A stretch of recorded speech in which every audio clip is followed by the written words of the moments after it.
ইরানের একের পর এক মিসাইল হামলার খবরে আতঙ্কে দিন কাটাচ্ছে ইসরায়েল। রোববার জরুরি অবস্থা জারির পর থেকেই ঘরের বাংকারে আশ্রয় নিয়েছে ইসরায়েলের বাসিন্দারা। তবে সেখানে থাকতেও ভয় পাচ্ছে অনেকে। আশ্রয়কেন্দ্র ছাড়াও ছুটে যাচ্ছে ভূগর্ভস্থ ট্রেন স্টেশন ও পার্কিং লটে। সেখানেই কাটাচ্ছে নির্ঘুম রাত। বেজে উঠেছে মৃত্যুডঙ্কা। যে কোনো মুহূর্তে ইসরায়েলে আছড়ে পড়তে পারে ইরানের ছোড়া ক্ষেপণাস্ত্র। প্রাণ বাঁচাতে নিরাপদ আশ্রয়ের খোঁজে তাই যে যেভাবে পারছে ছুটছে ঊর্ধ্বশ্বাসে।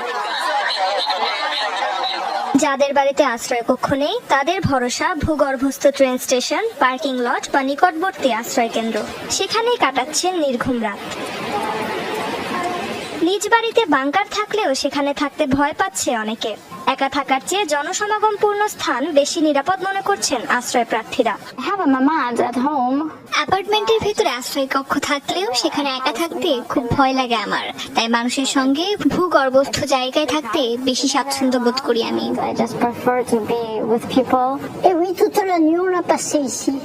আমরা পুরো রাত এখানে কাটিয়েছি, কারণ পরিস্থিতি বিবেচনায় এখানে থাকাই নিরাপদ মনে করছি আমরা।